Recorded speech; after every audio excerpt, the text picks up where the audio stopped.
Welcome to Photoshop. So I'm just going to walk you through some basic things that I use all the time in Photoshop.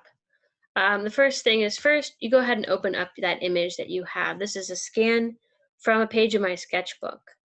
And the things that I use with in Photoshop the most are, the first thing is first, is you want to always check on your image size. So I'm going to go in here to image size, and this is going to give me a lot of information right off the bat. So I just want to walk you through what these numbers mean. So this is a drawing for a bookmark. It's a fairly small drawing. It is 2.74 inches by 7.91 at 300 dpi. So this just tells me the size of the image that I have here. So the resolution is the number of pixels per inch. And so this determines the quality of your image. Right now, if I unclick the resample button, you can see how this padlock changes, right? So now if I type into the bar a different number, say I type in 72, you can see that it's a much bigger image, right, at 70 dpi. And I use that number because that is a number that things are displayed on your screen. If you're working with found images that you've scraped from the internet, often they are in 72 dpi, and that doesn't translate very well for printing. Your printer tends to print at 300 dpi. So what I'll do with an image that looks big but is at 72 dpi is I will uncheck the resample button here, type in the 300 dpi, and see what its actual size is if we're printing it out at 300 dpi. And then if I need to change the size from there, I can actually tell it the size that I want it to be. So if I want it to be 9 inches, it will actually draw new pixels, right? So you can see at the top here, I've typed in a larger size inches, and it's projecting out a larger image size up here. So you just want to be really conscientious about this, and you probably don't want to change your size a lot throughout the process. Just figure out the size you're going to be and work that size. One of the things that I've had people have problems with is that they'll try to change the size at the end after they've thrown down their dots and their layers, and it can cause some kind of distortion and quality loss. So I feel like it's just a really good job idea to either work larger than you plan on printing or work the exact size that you plan on printing. I'm actually okay with the size that it was at. It's a small image, and I'm perfectly fine with that. So I'm not going to adapt any of these changes. I just want you to be aware of that. Okay, so that's image size. The next one that I use all the time is the crop tool.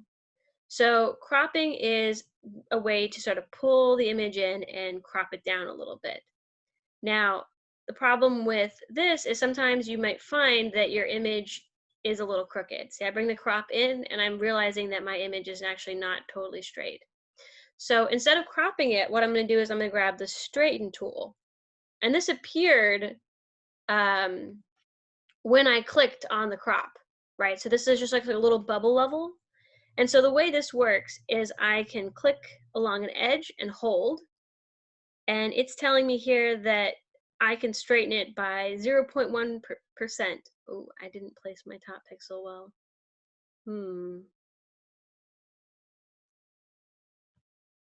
I think I did a good job. Okay, and so what this does now is that it adjusted that tiny increment that it wasn't straight, and then when I bring in the crop, you can see that it actually is aligning to the edge that I want.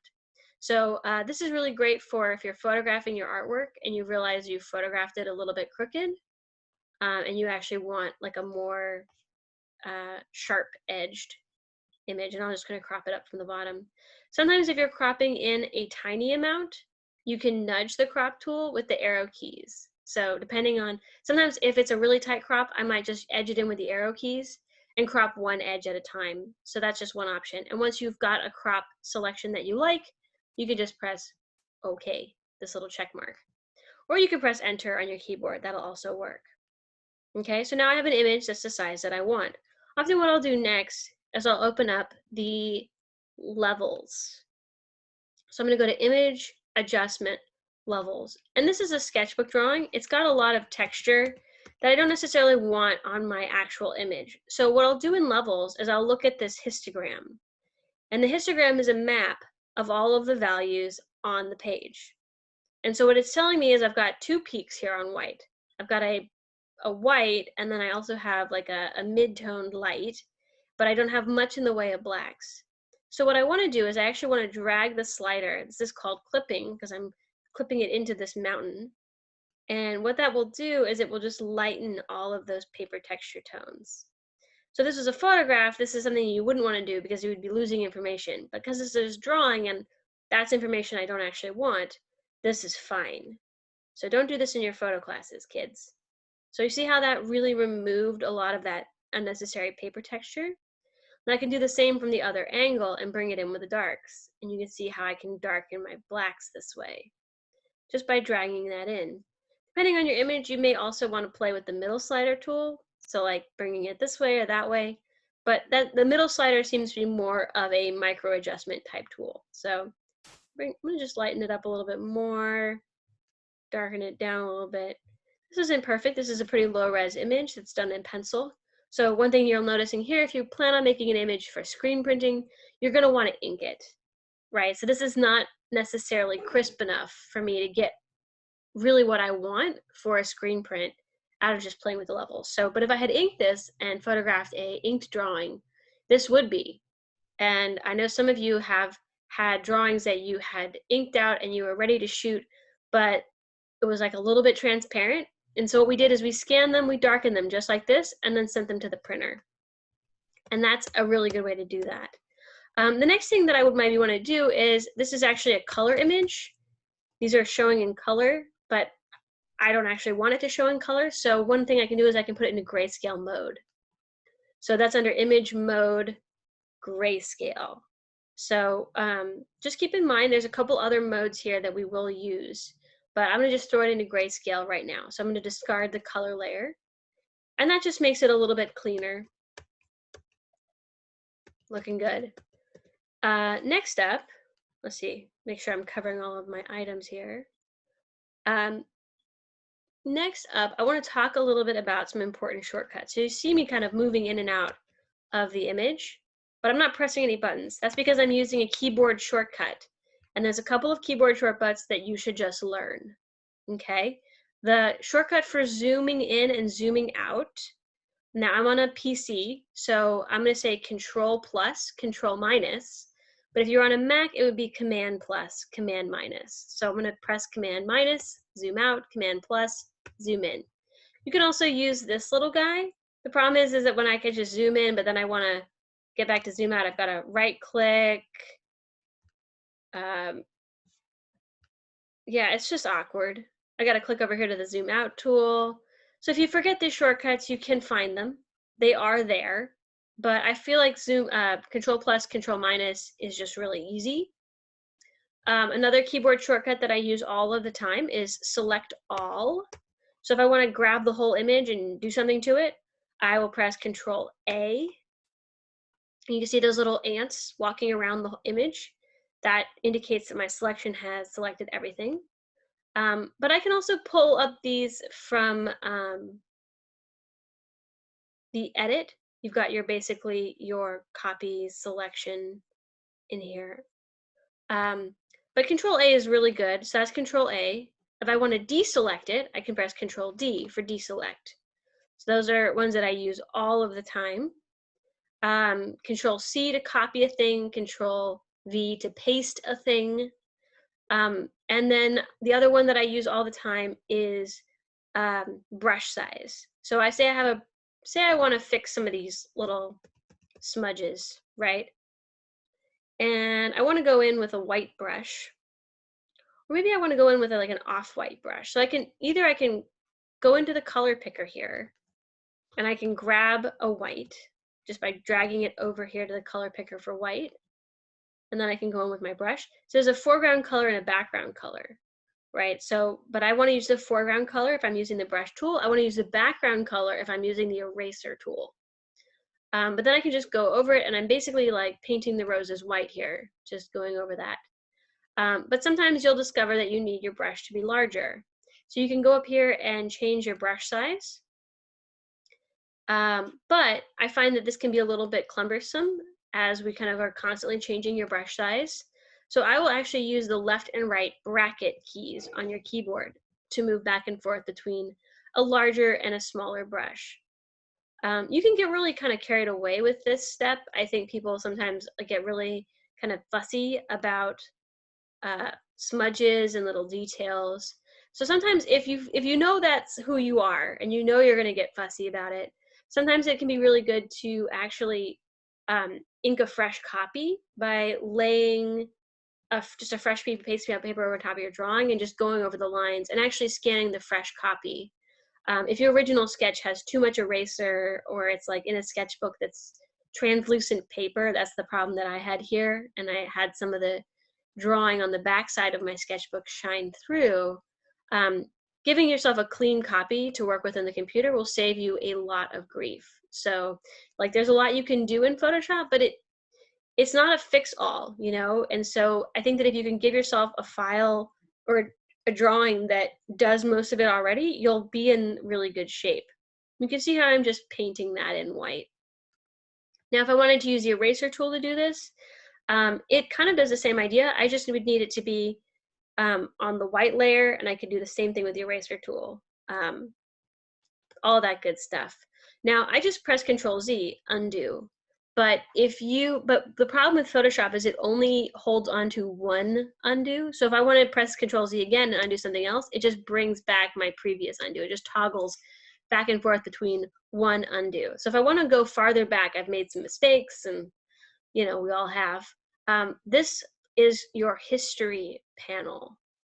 So you want to click on this, and this is actually a map of all of the things that I've done in Photoshop to this sketch. So if I decide I don't want any of them, I can just click back as however far I was, all that good stuff. And this is really useful. Now, if you don't see the history here, it usually lives right here. All of these little guys, all of these little tab window things exist underneath the Windows bar. So if you're looking for something specific and you cannot find it, check out these. So history exists underneath here, and it just opened it up for me. I can go to window. If I want to go into brushes, it'll pull up brushes for me. If I want to go into layers, I already have layers. If I go into layers, it'll open up layers for me. And so if I am not familiar with them, or if some of them are missing because it's only showing me some of these options, it's probably just hidden underneath here. So for example, like paragraph, I see it created that, it opened it up. And if you're using text, you might use something like this. So just be aware that if you're looking for something specific that you feel like should belong over here and you can't find it, just look under the Windows tab, it's probably there. All right, so now I have a much darker, more opaque drawing. It's already looking a lot better, right? Much less like a sketch. So let's go ahead and at this point in your process, I would recommend saving your file. You don't know how many times I've had people work ages on their project, and then they've taken it, they've lost their file, or they've made changes on the file that they don't like, but they don't have the original file anymore. So what you're going to do is you're going to go File, Save As. Okay? And I'm going to call it Sketch.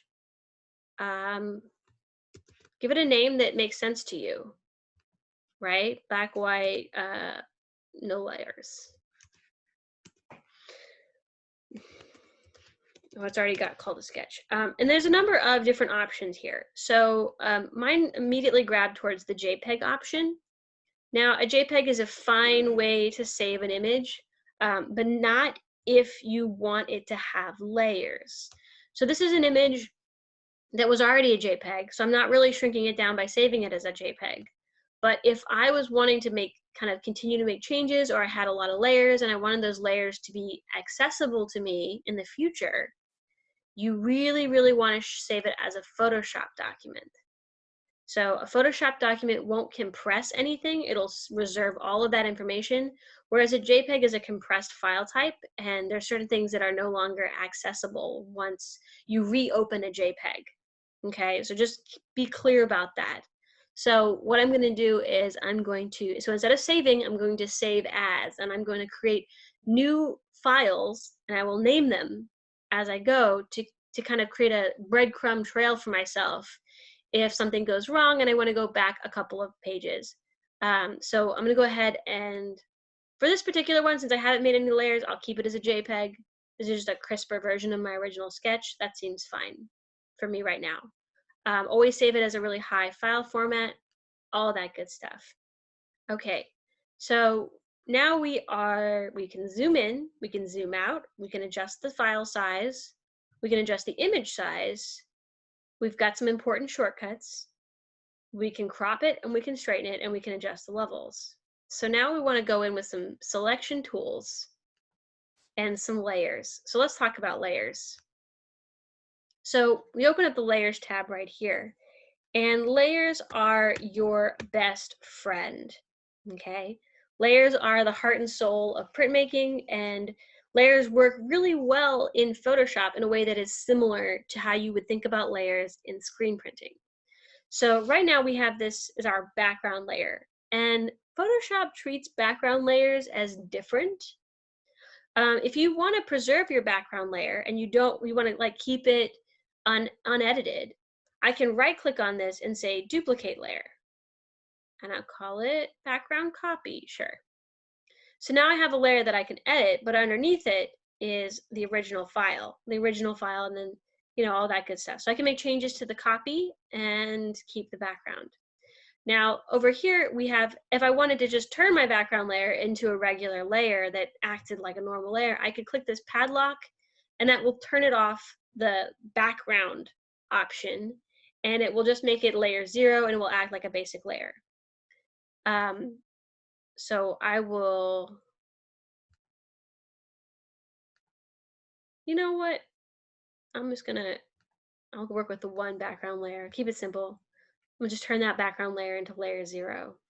All right, so if I want to add color, I'm going to go ahead and create a new layer, okay? And I might make a selection on the background layer, but I might want to color it in on layer 1. So we just want to be really careful if we're working on keeping the layers separate, because you want to shoot them as screens. You don't want to do any drawing on layer 0 because that's your line layer. It's pretty much set, right? But I want to do my selections on the layer. So I'll show you.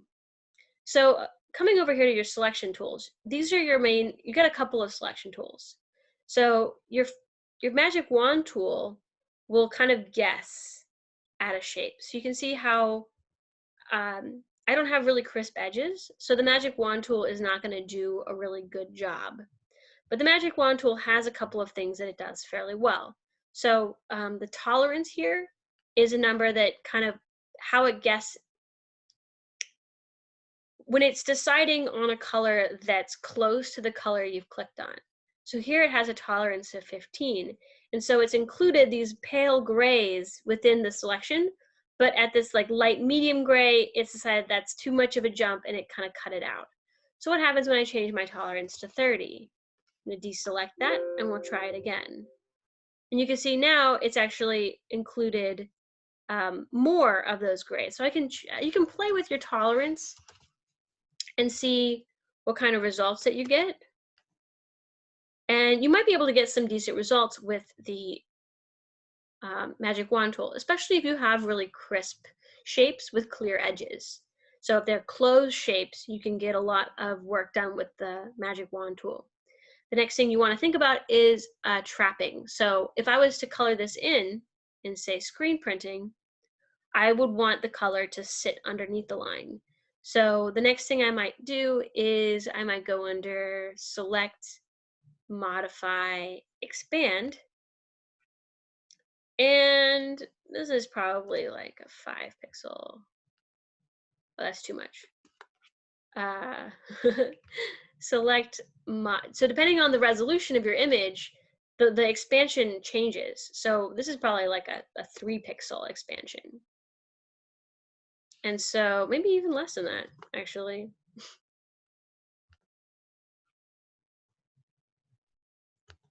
Let's try 2 pixels. Just a little bit so that the color kind of sits underneath. So say I want this little house that's getting washed away to be a brown. So I've just clicked on the little color picker I can take it down to brown. Maybe I want it to be kind of, brown is really just a grayed out kind of orange. I feel like brown is just in the orange family when you're looking for brown on the color picker. That looks good. Oh, but it's gray. Remember, we put this in grayscale mode. So if I want to start thinking about it in color, I'm going to have to move it away from grayscale mode. So I'm going to go to image mode. And if you're planning on just working it on the computer, RGB color is fine. Once we start talking about color halftones, you're going to need to put it in CMYK color for that. Just keep that in mind. If you're halftoning it, you're going to want CMYK color. For indexing it and for what we're doing right now, RGB color is fine. Don't merge. I have those layers for a reason. So then I can go in, I can go ahead and paint this in brown. Beautiful. Now, the problem here is that there's two problems. First of all, I painted it on the wrong layer. Control Z. Catch yourself before you do that. I made the selection on layer 0, but I want the brown layer to be on layer 1. In fact, I'm going to name brown layer. You can name it. I'm going to call it brown. And then I'm going to say layer 0. This is my line layer, so I'm going to call it line. All right, so I've got my selection, but I want to be on the brown layer before I do any drawing. This is really critical. Otherwise, you will be losing information. So I can paint that in. Press Control D. Well, that's not the most beautiful edge, but it'll do for now. Let's show you another selection tool. So say I want to select this house. I don't know if the magic wand tool is going to be the best selection tool for these shapes. My dear friend, the Polygonal lasso tool might do a good job. So you might be familiar with lasso tool. Polygonal lasso tool is more of a click and place application process. So with Polygonal lasso tool, I will click and then drop another shape and then drop. And this is really good. It doesn't do curves as well, but what I can do here is because I'm manually placing this color, I can just do as many drop points as I want to create, it's still kind of boxy, but, and then when it has, see that has that little circle there, it tells me that I've closed the shape. Okay, so maybe for this side of the building, I want like a lighter brown. Sure. If it's a lighter brown, it needs to be on another layer. Just keep that in mind. I'm going to call this light brown. Keep your layers separate, right? This really matters. So then I'm going to go in with my brush, paint this light brown.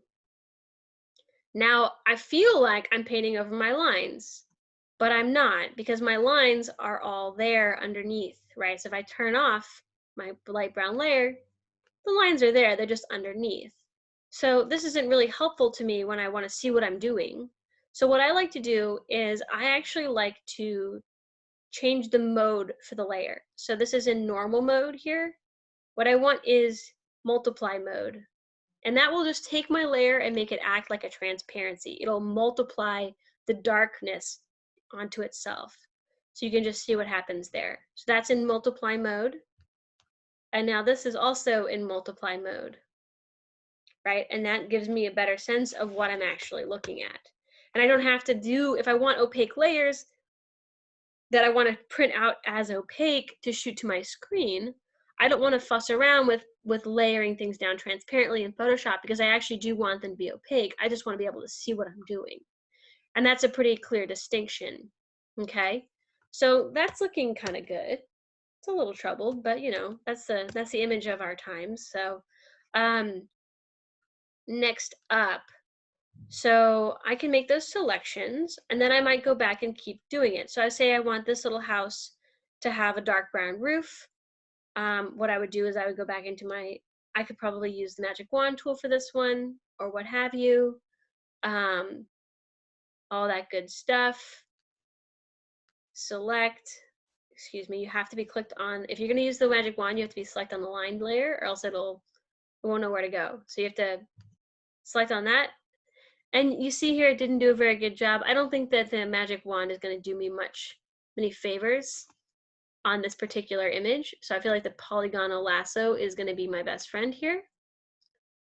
And if those of you who are using like a tablet or an iPad for this, you might have an easier time just going in with the brush, and that's totally fine. So if I want to go back and I want to pick this brown out again, I actually want them all to be the same, right? Because I'm screen printing it. And I want this dark brown on this roof. I can grab the eyedropper tool and I could just click on that dark brown. Now it is selected, and I can go ahead and just paint that in. I remember I can make my brush bigger too. Bracket, bracket, bracket, right bracket, in case you're wondering. And I did that on the line layer again. Whoops. See, this is why you got to keep kind of working through this, you know? So I can do my selection on the line layer, but heaven help me, I better be on the brown layer before I paint this in. And you can see that because the layer has been made into a multiply mode, that it didn't cover up those lines. Now I can press Command D, deselect, or Control D if you're on a Mac. And there you go, I've got another shape. Now, if I want to think about this as my layers, I can uncheck the little eyeball and it will show me what I've got, right? So here I've got some colors and it's showing me what those look like. And I have two different layers. I've got light brown, and I can toggle between them, right? Without actually deleting anything or anything like that. So I'm gonna keep at it, but we'll just use your imagination and pretend we're a little farther along. You get to the point where you wanna shoot this, right? So I've got my brown and I actually wanna shoot this to a screen. So what I would do now is I would lock the transparency. Since I've made a transparent layer, I can go ahead and click this little button right here. And this is also really useful is if you decide you didn't like that brown. You know, you're thinking about this, you're like, you know what, that brown is, I actually want it to be more like a brick brown, right? Let's just go over it with a new shade, you know? And I can do that without changing anything else, right? And so now the houses are a little bit of a different shade of brown. Just like that, I can also make the brown into a black.